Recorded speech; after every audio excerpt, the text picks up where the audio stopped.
There is a particular kind of attention that feels different from being desired physically, different from being missed emotionally. A quieter, more unsettling kind of attention that comes from someone realizing they cannot outthink you anymore. It shows up in the way they pause slightly longer before responding, the way they start asking questions instead of making assumptions, the way old manipulation tactics that used to slide by unnoticed now seem to bounce right off, leaving them oddly fascinated rather than frustrated. If you have sensed a shift like this, a strange new curiosity replacing old carelessness, what you are witnessing is something specific and rarely discussed openly. An avoidant person falling not for your face or your body, but for the architecture of your mind. And today we are going to walk through exactly what that means, why it happens, and why it is far more complicated than it initially appears to be. Let's begin with a distinction that matters enormously here. Being desired for your appearance or your availability is common, almost expected within romantic dynamics, and it rarely requires much depth of understanding from the person doing the desiring. Being genuinely drawn to how someone thinks, to their reasoning, their clarity, their capacity to see through confusion rather than getting lost inside it, requires something considerably rarer: actual attention, actual engagement, actual recognition of complexity that most surface level attraction never bothers to notice at all. When an avoidant person begins falling for your mind specifically, something significant has shifted in how they relate to you, moving beyond the usual pattern of pursuit and withdrawal into something that resembles, for perhaps the first time within this relationship, genuine intellectual respect. Let's talk about why this particular kind of attraction feels so disorienting, both for you experiencing it and for them experiencing their own unexpected response to it. Avoidant individuals often build relationships around a specific, if unconscious, expectation that closeness will eventually require them to manage someone else's emotional reactivity, to navigate confusion, to fend off demands for reassurance they feel unable or unwilling to provide consistently. When they encounter someone whose mind operates with clarity rather than chaos, someone who processes disappointment through reasoning rather than collapse, someone who asks precise questions rather than vague accusations, this expectation gets disrupted entirely. The relationship no longer requires the same defensive management they have grown accustomed to providing, and this disruption, surprisingly, often produces genuine fascination rather than the relief one might expect. Let's talk about what specifically captures their attention within this new dynamic. It often begins with noticing that you do not chase explanations the way others might have. Rather than demanding immediate resolution to every ambiguity, you observe, you gather information, you draw conclusions based on patterns rather than isolated incidents. This measured approach to understanding, so different from anxious, reactive attempts to force clarity through pressure, reads to an avoidant mind as remarkably safe, precisely because it does not threaten their autonomy the way anxious pursuit typically would. Paradoxically, your intellectual patience, your willingness to let understanding develop naturally rather than forcing it, often draws them closer rather than pushing them further away, exactly the opposite of what anxious pursuit tends to produce. Let's talk about the specific quality of your thinking that tends to captivate someone with avoidant patterns most powerfully: the capacity to hold complexity without needing to resolve it prematurely into simple, comfortable conclusions. Many people, understandably overwhelmed by confusing behavior, gravitate toward oversimplified explanations, either idealizing someone entirely or condemning them entirely, unable to tolerate the discomfort of holding both genuine affection and genuine concern simultaneously. When you demonstrate the capacity to hold nuance, to say clearly that certain behavior was hurtful, while also understanding the psychological origins that likely produced it, without collapsing into either blind forgiveness or complete condemnation, this nuanced thinking often strikes an avoidant mind as remarkably rare and remarkably attractive, precisely because it mirrors the complexity they themselves struggle to hold about their own internal experience. Let's talk about vocabulary specifically, because the way you articulate your internal experience matters considerably here.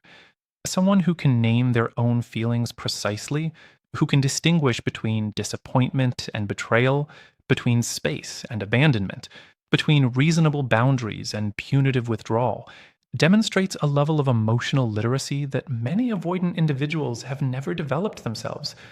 Witnessing this precision, this capacity to articulate internal experience clearly rather than through vague, overwhelming emotional flooding, often produces something close to admiration, an unspoken recognition that you possess skills they themselves lack, skills that suddenly seem valuable rather than threatening, now that they are being demonstrated rather than demanded. Let's talk about the specific moment when curiosity about your mind begins overtaking their usual defensive patterns. Because this transition rarely happens instantly. It develops gradually through repeated exposure to your clear thinking during moments that would previously have triggered their withdrawal. Perhaps during an earlier stage of this relationship, expressing a boundary might have prompted immediate retreat on their part, distance created specifically to avoid engaging with something uncomfortable. Now, that same clarity, delivered with the same steady confidence, produces something different: a pause, a genuine question seeking to understand, rather than an automatic retreat seeking to avoid. This shift indicates that your clear thinking has begun to function differently within their nervous system, no longer registering purely as threat, but registering instead as something worth engaging with directly. Let's talk about why this shift occurs specifically, from a psychological perspective, because understanding the mechanism removes some of the mystery surrounding this transformation. Avoidant defenses typically activate most strongly in response to perceived emotional flooding, situations where someone else's reaction feels overwhelming, unpredictable, or impossible to manage through simple withdrawal. Clear, measured thinking, by contrast, does not trigger this same flooding response because it does not demand immediate management or soothing. This means your clarity actually creates a kind of safety within their nervous system that emotional intensity, however understandable, typically does not provide. Ironically, becoming less emotionally reactive, more grounded in clear reasoning, often makes you feel safer to an avoidant nervous system than intense emotional expression ever could, opening space for genuine curiosity to develop, where defensive withdrawal once dominated automatically. Let's talk about validation here, because this deserves acknowledgement directly. If you have worked hard to develop this kind of clarity, this capacity to think through confusion rather than being swept away by it, that work deserves recognition, regardless of whether it eventually produces this particular response from them. You did not develop this clarity in order to become attractive to someone with avoidant patterns. You developed it, most likely, as a genuine act of self protection, a way of surviving confusion that would have otherwise consumed you entirely. The fact that this genuine growth also happens to produce an unexpected side effect, capturing their attention in a new way, is simply a byproduct of authentic development, not something you need to feel conflicted about experiencing. Let's talk about a specific danger worth naming clearly here, because this particular kind of attraction, however genuine it might feel from their side, carries its own complications worth examining honestly. Falling for someone's mind, specifically, can sometimes function as a safer alternative to falling for their full emotional presence, allowing an avoidant person to admire clarity and reasoning from a comfortable intellectual distance, without ever needing to engage the deeper vulnerability that full emotional intimacy would actually require. This means their fascination with how you think, however sincere it feels, does not automatically guarantee equivalent willingness to engage with how you feel, particularly when those feelings involve vulnerability, need, or genuine emotional exposure that extends beyond intellectual discussion. Let's talk about how to distinguish between genuine appreciation for your full self and a more limited fascination confined specifically to your intellectual qualities, because this distinction matters enormously for understanding what this shift actually represents within the broader relationship. Genuine appreciation for your full self would include comfort engaging with your emotional needs, not just your reasoning capacity. It would include curiosity about your feelings, not just your thoughts. It would include willingness to sit with your vulnerability, rather than only your clarity. If their newfound interest remains confined almost entirely to intellectual engagement, admiring how you process and articulate experience, while remaining as avoidant as ever when actual emotional vulnerability enters the conversation, this suggests something worth watching carefully: a partial engagement, rather than a complete one. Let's talk about what it means when this intellectual fascination genuinely does extend into deeper emotional engagement over time. Because this outcome, while less common, does occur and deserves acknowledgement as a genuine possibility worth remaining open to. Sometimes admiration for someone's clear thinking becomes a genuine bridge toward greater emotional intimacy, because trust in someone's mind naturally extends, gradually, into trust in their emotional presence as well. This bridge tends to develop through repeated experience of your clarity handling emotional topics safely, demonstrating that engaging with feelings need not produce the chaos or overwhelming demand they previously associated with emotional closeness. When this bridge genuinely forms, intellectual fascination can indeed evolve into something considerably deeper and more complete. Let's talk about the specific risk of performing clarity in order to sustain their interest, rather than maintaining clarity as an authentic expression of your own genuine growth. Because this distinction matters considerably for protecting your own psychological well-being throughout this dynamic.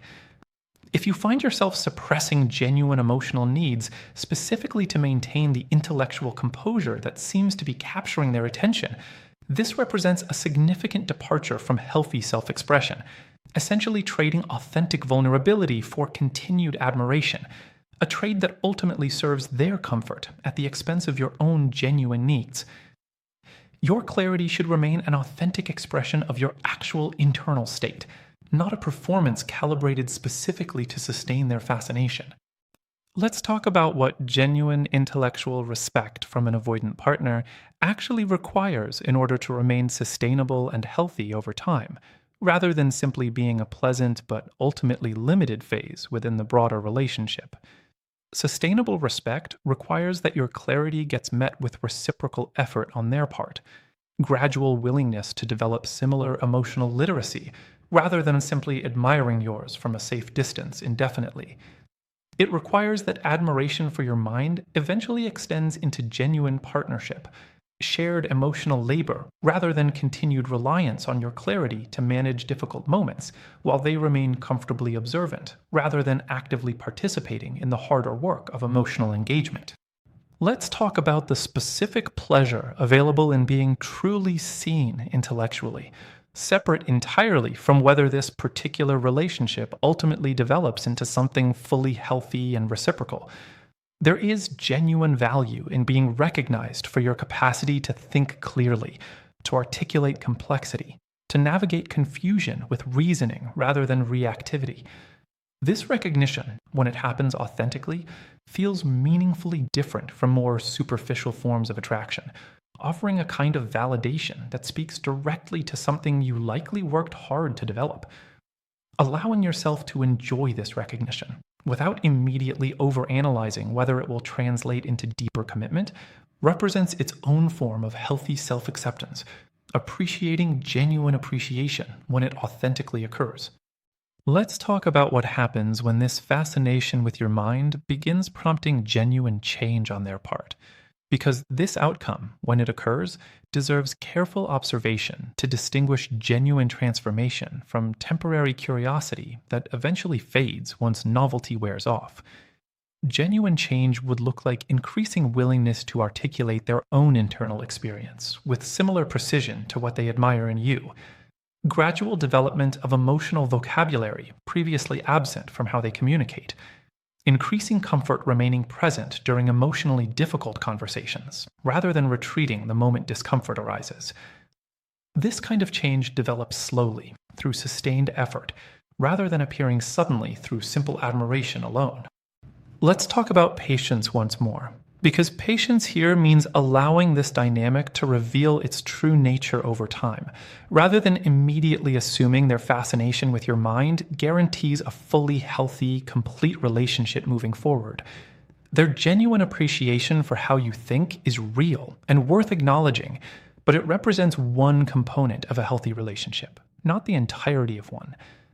Watching whether this intellectual appreciation genuinely extends into fuller emotional partnership, or whether it remains confined to a comfortable, limited engagement that avoids the deeper vulnerability genuine intimacy actually requires, provides essential information about the true trajectory of this relationship moving forward.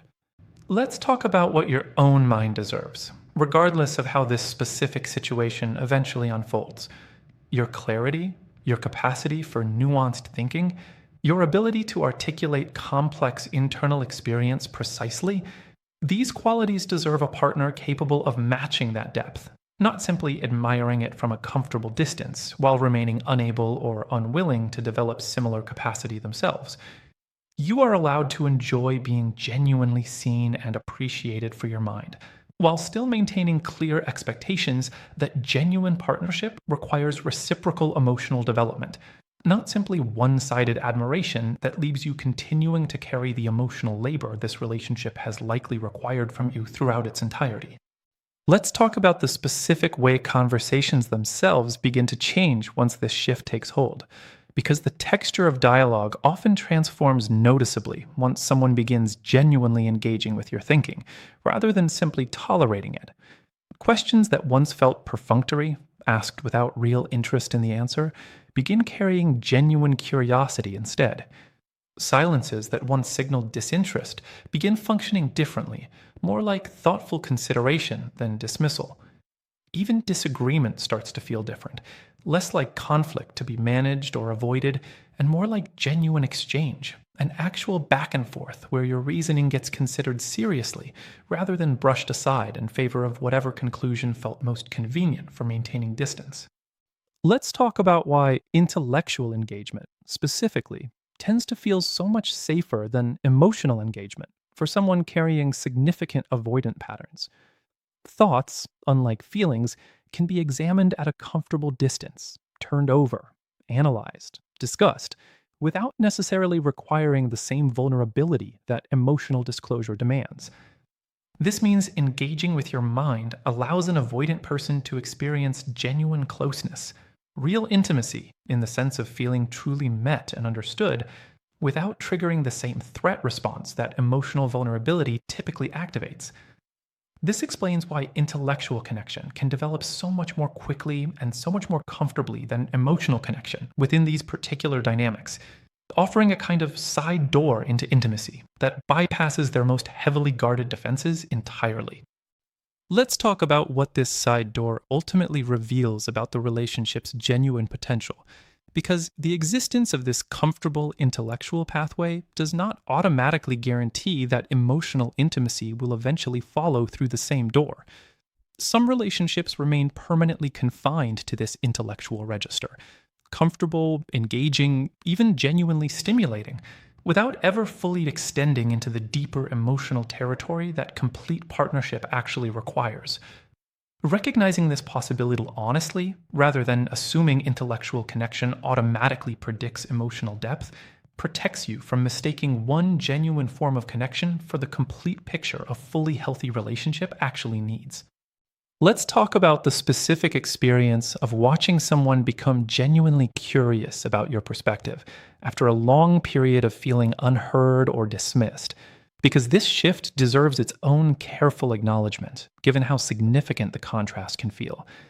There is something genuinely moving about witnessing someone who once seemed indifferent to your internal world, suddenly leaning in, asking follow-up questions, remembering details from previous conversations, referencing your reasoning in later discussions as though it genuinely mattered to them.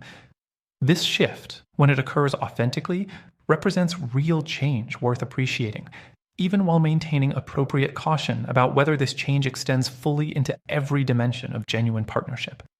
Let's talk about the specific temptation to overextend yourself intellectually in order to maintain this newfound interest, offering more and more sophisticated analysis, more nuanced perspective, essentially performing increasingly impressive thinking in order to sustain their engagement. This temptation deserves direct examination because it risks transforming something that began as authentic self expression into an exhausting performance, one that requires constant intellectual output in order to remain interesting to them. Genuine partnership should not require continuous performance in order to sustain interest.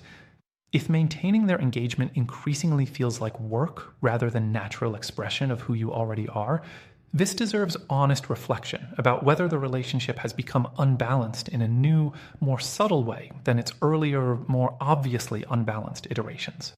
Let's talk about what happens specifically when your thinking challenges assumptions they have held about themselves or about relationships more broadly, because this particular kind of challenge often produces complicated reactions worth understanding clearly. Being genuinely fascinated by someone's mind does not automatically mean welcoming every conclusion that mind reaches, particularly when those conclusions implicate their own behavior or patterns directly. It is entirely possible for someone to admire your reasoning in the abstract while still becoming defensive the moment that same reasoning gets applied specifically to their own actions. Watching how they respond specifically when your clarity turns toward examining their behavior, rather than remaining safely abstract or theoretical, offers particularly valuable information about how genuine their overall respect for your thinking actually extends. Let's talk about the specific quality of respect that develops when someone genuinely values being challenged intellectually, as opposed to someone who only values agreement dressed up as intellectual appreciation. Genuine respect for your mind includes welcoming disagreement, welcoming challenge, welcoming the discomfort of having your reasoning identify something uncomfortable about their own patterns. If their fascination with your thinking only extends to moments when that thinking validates or entertains them, retreating the moment it turns critical or challenging, this suggests a more limited, more self serving version of intellectual appreciation than genuine partnership actually requires. Let's talk about what it means for your own sense of self when someone finally appreciates a quality about you that may have gone unrecognized or undervalued in earlier relationships, including possibly earlier stages of this very relationship.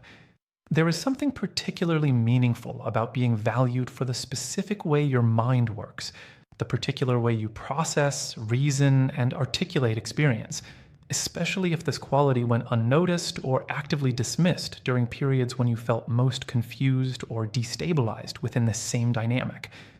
This recognition, arriving later rather than never, still carries genuine significance, even while it raises legitimate questions about why it took this long to develop, and what specifically changed to make it possible now. Let's talk about the specific difference between admiration born from genuine curiosity and admiration born from relief at no longer being able to control you the way they once could. These two forms of admiration can look remarkably similar from the outside, both expressed through increased attention, increased engagement, increased apparent interest in your perspective. But their underlying motivation differs considerably. Admiration born from genuine curiosity tends to remain stable, continuing to deepen over time, regardless of whether you remain easy or difficult to influence in any given moment. Admiration born primarily from relief at losing their previous control often proves more conditional, tied closely to your continued unpredictability or difficulty to manage, potentially fading if the relationship ever stabilizes into something more genuinely secure and less intellectually stimulating by comparison. Let's talk about how this newfound fascination interacts with jealousy, because it is worth naming that jealousy sometimes accompanies admiration in ways that feel confusing to untangle. Someone who has begun genuinely valuing your mind may also begin feeling a quiet unease about anyone else who appreciates it too. A colleague who values your insight, a friend who seeks your perspective, anyone who receives evidence of a quality they themselves only recently began recognizing as valuable. This jealousy, when it appears, reveals something worth understanding, that their appreciation has become genuinely personal rather than purely abstract, though it does not automatically mean this jealousy will translate into healthier, more secure behavior moving forward. Let's talk about the specific way this transformation can affect how safe you feel expressing disagreement within the relationship, because safety here deserves careful examination rather than assumption. Early in a relationship, where your clarity was dismissed or minimized, disagreement might have felt risky, likely to trigger withdrawal or defensiveness. As genuine appreciation for your thinking develops, disagreement can begin to feel considerably safer, welcomed even, as evidence of the very intellectual engagement they have come to value. Noticing whether disagreement genuinely becomes safer, rather than remaining risky despite surface level appreciation for your mind in other contexts, offers a meaningful test of how complete this transformation actually is. Let's talk about what happens to your own voice throughout this process, because voice here refers to something beyond literal speech, encompassing your willingness to express genuine perspective without constantly calibrating it for their comfort or approval. There is a meaningful difference between speaking because you have something true to say and speaking because you have learned that certain kinds of expression reliably capture their positive attention. The former represents authentic voice. The latter represents a subtle performance, however unconsciously adopted, that ultimately serves their engagement rather than your own genuine self-expression. Protecting your authentic voice throughout this process, even when performance might produce more reliable admiration, matters considerably for ensuring your own well-being remains intact, regardless of how the broader relationship eventually unfolds. Let's talk about the specific role vulnerability plays, even within predominantly intellectual connection, because true intellectual intimacy, properly understood, still requires a form of vulnerability distinct from emotional vulnerability, but genuine nonetheless. Sharing your actual reasoning, your genuine uncertainty, your evolving rather than fixed conclusions requires a kind of openness that differs from simply performing confident, polished thinking at all times. If you find yourself only sharing conclusions you have already fully resolved, avoiding the messier, more uncertain process of thinking out loud, this might indicate that even your intellectual engagement has become somewhat guarded, protecting a different kind of vulnerability than the emotional kind, but still limiting how fully known you allow yourself to become within this dynamic. Let's talk about what mutual intellectual respect actually requires over time in order to remain a healthy foundation, rather than becoming its own subtle trap. Mutual respect requires that both people's thinking gets genuinely valued, not simply that one person's thinking becomes fascinating to the other, while their own remains underdeveloped or unexamined by comparison. If the relationship increasingly resembles you providing clarity and reasoning, while they primarily consume and admire it without developing equivalent capacity themselves, this asymmetry deserves attention, because genuine partnership requires reciprocal intellectual and emotional labor, rather than one person consistently serving as the source of clarity for both people involved. Let's talk about what happens specifically when this admiration for your thinking eventually gets tested by a situation requiring real, immediate emotional presence, rather than measured intellectual discussion after the fact. Crisis, sudden loss, unexpected difficulty, these situations require immediate emotional attunement, not the kind of considered, reflective thinking that intellectual admiration typically celebrates. Watching how someone responds specifically during these more urgent, less intellectually mediated moments reveals considerably more about their genuine capacity for partnership than watching how they respond to your more measured, reflective communication during calmer periods. This distinction matters enormously for accurately assessing whether admiration for your mind translates into genuine reliability during the moments that matter most. Let's talk, finally, about what genuine hope looks like here. Hope that remains realistic rather than naive, grounded in observed evidence rather than in wishful extrapolation from limited data. It is entirely reasonable to feel genuinely pleased that someone has begun appreciating your mind more fully than before, while simultaneously maintaining clear awareness that this appreciation, however genuine, represents one piece of a much larger picture. Allowing both of these truths to exist simultaneously, appreciation for what has genuinely changed, alongside clear-eyed awareness of what still requires further development, represents the same nuanced thinking that likely captured their attention in the first place, now applied usefully toward understanding your own situation with equal clarity and equal care. Let's talk about the specific way this shift often begins showing up in small, easily overlooked details before it becomes fully obvious. Perhaps they start remembering something you said weeks earlier, referencing it unprompted in a completely different conversation, evidence that your words genuinely lodged somewhere rather than simply passing through unnoticed. Perhaps they begin using language you introduced, a particular phrase or framework you offered during an earlier discussion, now appearing naturally in how they describe their own experience. These small details, easy to dismiss individually, accumulate into meaningful evidence that your thinking has genuinely influenced how they process their own internal world, a subtle but significant form of intimacy that operates beneath more obvious romantic gestures. Let's talk about why this kind of influence matters so significantly within the context of avoidant psychology specifically.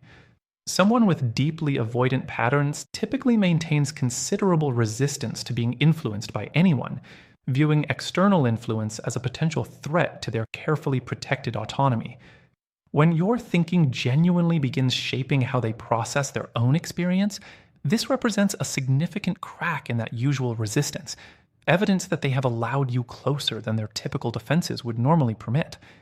This should not be mistaken for complete transformation, but it does represent genuine, meaningful movement worth acknowledging as real progress within an otherwise guarded psychological structure. Let's talk about the specific danger of becoming too invested in being the source of their intellectual growth, because this particular role, however flattering initially, carries its own risk of becoming exhausting and ultimately unsustainable over time. If the relationship increasingly positions you as a kind of ongoing intellectual and emotional tutor, someone whose role involves continuously offering clarity and perspective that they then absorb and admire without developing equivalent independent capacity, this dynamic risks becoming its own subtle form of imbalance. Genuine partnership requires both people eventually contributing this kind of clarity, not one person perpetually teaching while the other perpetually learns, without ever fully catching up to genuine equality.